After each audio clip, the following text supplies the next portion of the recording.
Okey, kita masuk 1.3.2.2 iaitu masa dan kadar faedah. Macam mana kita nak cari masa dan kadar faedah. So kita tengok contoh satu. Contoh satu ni, John telah mendapat pinjaman sebanyak 12,000 daripada sebuah bank dengan kadar faedah kompaun 3%. So kamu keluarkan pinjaman adalah 12,000, faedah kompaun 3%. So, keluarkan 3% sama dengan 0.03. Kirakan tempoh T. So, T adalah tanda soal. Kemudian, S, dia kata, yang John pinjam sekiranya jumlah bayaran balik dia adalah 13,506. So, yang ni adalah pinjaman. Sebab tu disebut jumlah bayaran. Kalau macam tadi kita kira jumlah kompaun, S juga disebut jumlah kompaun sebab kita melabur.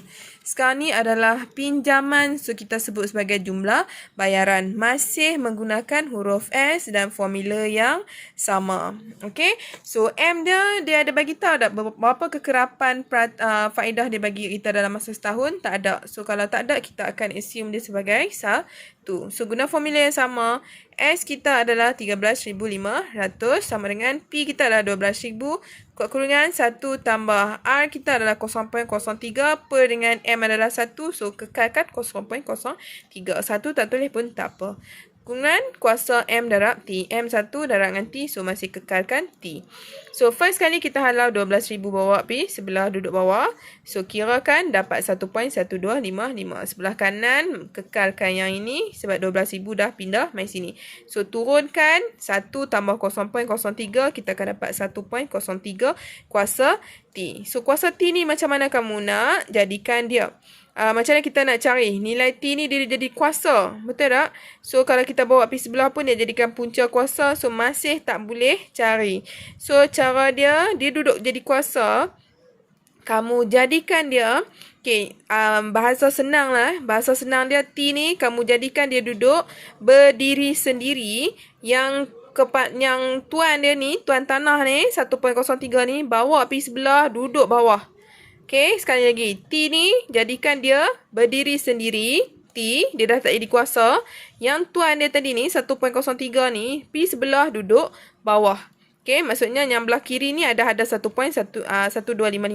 Dia macam sini, main sini dia duduk bawah. Lepas tu kamu letak log atas, log bawah. So, kamu ambil kalkulator. Kamu akan gunakan log yang ini. LOG.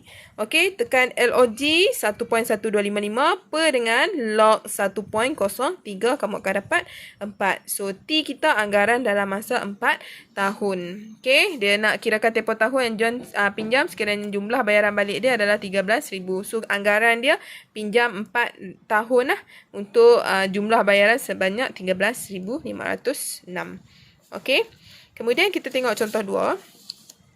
Contoh 2 ni, Paula membuat satu pelaburan 2,500 dalam akaun simpanan tetap yang akan membayar faedah 2 kali setahun secara compound. Okay, so hitungkan. Okay, first kali kita keluarkan prinsipal yang buat pelaburan adalah 2,500. So, membayar faedah 2 kali. So, kekerapan yang kita akan dapat faedah adalah M sama dengan 2 kali.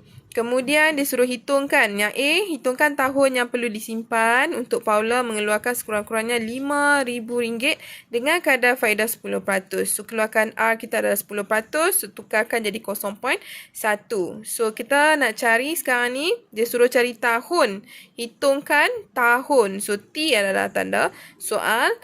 Di mana dia Paula ni boleh keluarkan sekurang-kurangnya 5,000. Sekurang-kurangnya maksudnya dia lebih besar dan sama dengan 5,000. Jumlah compound. So, gunakan formula yang sama. Cuma simbol ni kamu nampak tak? Dia cucuk. Dia cucuk dekat siapa? Dia cucuk dekat 5,000 kan? So, sebelah sini adalah 5,000. Kamu masukkan ni 5,000. Okay. 2,500 masukkan P 2500 buka kurungan 1 tambah R dia adalah 0.1 bahagi dengan M dia adalah 2. Okey, guna formula ni juga. Tutup kurungan M dia 2 darab dengan T. T masih kekalkan T. So 2,500 bawa main sebelah kiri. So, dapat 2. Yang ini kita kirakan dalam kurungan ni. Kamu akan dapat 1.05 kuasa dengan 2T. Sebab 2 darab T. Okey. So, sekarang ni sampai masa 2T. Kuasa. Kuasa melibatkan ada kita sebut sebagai unknown. Okay, huruf yang kita tak tahu nilai dia. So, macam mana? Sama aja macam contoh 1, kita jadikan dia berdiri sendiri. So, daripada jadi kuasa, dia berdiri sendiri. 2T. Yang tuan rumah dia tadi, tuan tanah tadi 1.05, kita bawa mai sebelah kiri, dia duduk bawah. Okay, sebelah kiri ada 2.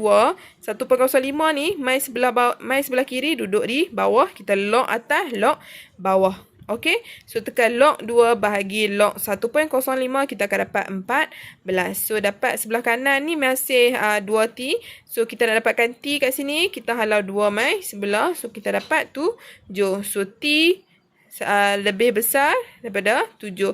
So, kamu boleh tukar. T mai duduk belah kiri, 7 ni mai duduk belah kanan. So, kita tengok simbol ni nganga dekat T. So, yang baru mesti nganga sebelah T. So, bila nganga tu maksudnya T lebih besar dan sama dengan 7.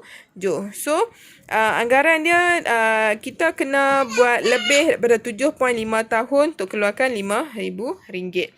Okey, so kemudian kita tengok untuk soalan B pula. Untuk soalan B, dia minta kadar faedah yang Paula kena target untuk mengeluarkan sekurang-kurangnya 4,500 dalam 5 tahun. So, kadar faedah, dia suruh cari kadar faedah. Tadi dia suruh cari tahun, iaitu T. Sekarang ni dia suruh cari kadar faedah, iaitu R. Okay, so kita kena cari R sama dengan tanda soal S dia. S dia bagi dekat kita sekurang-kurangnya 4,500 dalam masa T dia bagi kita T 5 tahun. So, M dia masih kekal kita guna soalan yang atas iaitu faedah 2 kali M2 dan P kita adalah 2,500. So, formula yang sama.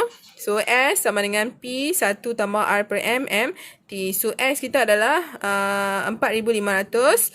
Okey, ni sama je. Tengok dia cucuk dekat 4,500. Bawah ni pun kita cucuk dekat 4,500.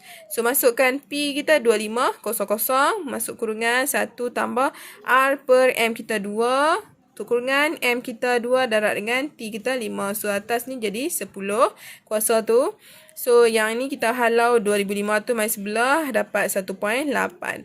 Okey, so dalam kurungan ni kita tak boleh nak selesaikan. Kita halau kuasa ni. Kuasa ni tak ada apa-apa huruf pun dengan dia. So, kita boleh bawa dia mai sebelah. Dia akan jadi punca kuasa 10. Cara tekan. Okey. Cara tekan dia, kamu tekan shift. Kamu tekan punca kuasa. Nampak yang kuning tu? Okey, tekan punca kuasa. Kamu masukkan nilai dulu. Okey, masukkan nilai dulu. 10. Okey, macam ni ya. Semula. Kamu tekan 10. Tekan shift. Tekan punca kuasa. Okey, so baru dia jadi nampak tak? 10. Punca kuasa. Masukkan nilai dia. 1.8. Dengan sama dengan. So, kita akan dapat 1.0605. Bundarkan sampai 4 titik puluhan pun dah cukup. Okey, turunkan ni 1 tambah R per 2. Okey, kemudian kita bawa 1 ni positif, bawa mai sebelah dia jadi tolak. Tapi first kali kita kena tulis sebelah kiri dahulu. Okey, yang tuan tanah tolak, 1 ni mai sebelah sini dia jadi tolak. So, R per 2. So, kemudian 1.0605 dapat 0.0605. Okey, nak cari R, kita bawa 2 ni pergi sebelah. Bahagi, kita bawa pergi sebelah, dia akan jadi darab. So, 0.0605 darab 2, kita akan dapat 0.121, iaitu R. So, kita bawa R mai duduk sebelah kiri, nilai ni duduk sebelah kanan. So, kita tengok nganga sebelah R, kita mai, simbol ni pun nganga sebelah R. Maksudnya, R adalah lebih besar dan sama dengan 0.121. So, kita kena tukarkan ni dalam bentuk peratus sebab R ni adalah kadar faedah. So, kita darab balik saja dengan 100. Kita dapat 12.1%. Okey, itu adalah cara nak mencari kadar faedah yang Paula kena target. Kadar faedah. So, dia kena targetkan dapat 12.1%. Untuk kurang-kurangnya dia boleh keluarkan 4,500 dalam masa 5 tahun. 12.1%. Itu je jawapan dia. Okey.